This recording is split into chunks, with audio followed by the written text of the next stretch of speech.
Hello and welcome back. And I'm delighted to be joined by our best film winners. So that we have writer, director, producer, editor Chloe Zhao. We have producer Molly Asher. We have producer Dan Janvey and producer Peter Spears. Welcome all. How are you feeling? We have to go one at a time, unfortunately, because of technology. But Chloe, can I start with you? Really, just is unbelievable. So happy for Fran as well, and she's driving across the country somewhere. But exciting. Thank you. Amazing. And Molly, how about you? Did you see any of this coming when you first signed on for this project? Oh my goodness. I no, never even thought of that, but this has just been such an amazing journey with such a wonderful group of people. That's wonderful. Dan, how are you feeling right now? Feeling good. Living a glamorous Zoom lifestyle here, celebrating with these guys. Yeah, I'm sorry, it's a little bit less glamorous than normal. This is pandemic life, I guess. And Peter, how about you? How are you feeling? Amazing feeling. I was actually just showing the other producers. I just found this picture of Linda May here. Can you Oh, wow. see her? This is the very first time I ever met her. And I was via FaceTime, I guess. And I just love that now at the end of this journey, here we all are together via Zoom. So sort of appropriate after our incredible time. Amazing. So I have a few questions here from the press in the virtual room. First of all, from Raya Abirached from NBC in the UAE. To Chloe, how overwhelmed are you by all the success you've had since the film premiered in Venice? I'm very, very overwhelmed, and I'm also really thankful to the film community. I felt so much support from everyone in a year that we were also separated, and everyone's dying to be with each other. So it's been a great feeling. Awesome. And another question for Chloe from Emma Kelly at Metro. First of all, how does it feel when your award wins carry such significance in terms of representation for Asian women in directing? Sorry, say that again. How does it feel when your awards carry such significance for Asian women in directing? Oh, how do I feel? I feel very honored, and I love doing what I do, and if this means more people like me that get to live their dreams, I am very grateful. And on a similar note, Neil Smith from BBC News Online asks, were you happy to be one of 4 female Best Director nominees? Yes. It's about time. It's great. Yes. Absolutely. More, please. More, please. First of many, hopefully.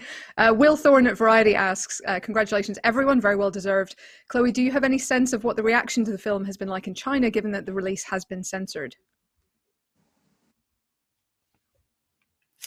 I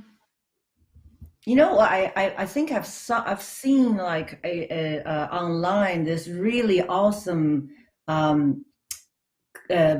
post someone posted. I think he went on Google Map and he found the places that the Fern had gone to, like Empire, and then he took a screencraft of the film and he put the storage unit next to the screenshot, and then the dinosaur in Wardrog and next to the dinosaur he found out. So he did a whole tour of our journey of Nomadland through Google Map and posted, and my cousin sent it to me. It's pretty awesome.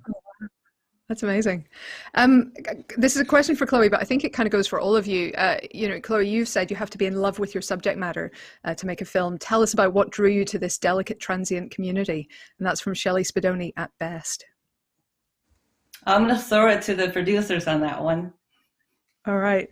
So shall we start with Molly? Can you repeat the question? If you have to be sort of in love with a story, what was it about this delicate, transient community that really drew your attention? I think it all really comes from the curiosity about human beings, and a community and people that I wouldn't have met otherwise. Yeah. And Dan, can I come to you? I think it was an enormous privilege to have worked with the community we got to in Nomadland, and the people who entered our family and we entered their family was enormously wonderful experience, especially Linda May and Swanky and Bob. It's awesome. And Peter? Well, when Francis and I first read the book, I think we believed that there was something about the story, despite it being something that happened a few years ago after the recession. There was still something very current about it, and felt rather prescient about the times we're living in. And so I think, having the ability to actually make the movie and bring that to life was, and then having it come out in the time that it did come out, really validated that feeling and was incredibly rewarding. Absolutely. So a question now from Ben Dalton at Screen. Congratulations, Nomadland team. One big event to go in award season. Where will you be for the Oscars? LA, New York, or elsewhere? Can I start with Chloe? LA. And Molly? LA, I'm so excited to not be in my New York City apartment anymore. A very relatable feeling. How about you, Dan? Same. We're all in Los Angeles, which is a thrill, to say the least, that we get to celebrate with each other. That's amazing. Which actually brings me to the last question. So I'll start this one with Peter.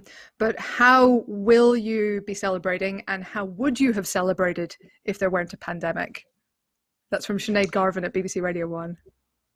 Well, we are all going to be celebrating together. We're actually all attending the Oscars together, but I guess the difference is there will be multiple COVID protocols in place and lots of tests and masks and things. But the celebration will still be there, and the ability to be together after many months of these Zoom gatherings will be sort of the highlight of the evening, I think, for sure.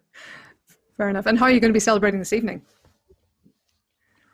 Or morning, I guess. Well, it's not evening here. It's 10:30 in the morning. So I think bagels, lox, coffee, and orange juice are on the menu. So I have Chloe, one episode left. I have one episode left in season 2 of Great British Baking. So that's my celebration. Oh my goodness! Don't tell me the showstopper. I wouldn't mention it, but the showstopper in that one is phenomenal. So you'll have a great time. Chloe, how are you going to be celebrating today? I think, I don't know about today, but tomorrow morning I'll be very hangover. It's never too early to be drunk in California. No, absolutely. I'm going to have that orange juice, but with a little bit of some in there. I hear you. I'm there too. Yeah. If you can get hold of Thomas Vinterberg back on the call, he'll give you some tips on getting drunk and staying that way for months. So I love him so much. Great movie. And it really is. And Molly, and how are you going to be celebrating today? I think I'm going to take part in the same, champagne with a little orange juice as everyone else. That sounds entirely sensible. I mean, this has been a very tough year for a lot of people. Are you excited to get back into the cinema when all this begins to kind of fade away again? Yeah. General nods. Just to support the theaters as well. As much as we can, as long as it's safe. I think it's important to try to undo as much damage that was done to them during this time. Yeah, absolutely. Well, listen, I mean, thank you so much for being here. Congratulations again. It is a phenomenal film. I have absolutely loved it. I've watched it now several times and I can't wait to see it on the biggest screen possible once they're all open again. So, best of luck with the rest of award season, and hope you enjoy those, the champagne with a tiny bit of orange juice today. Thank you. Thank you. Thanks. Cheers. Thank you.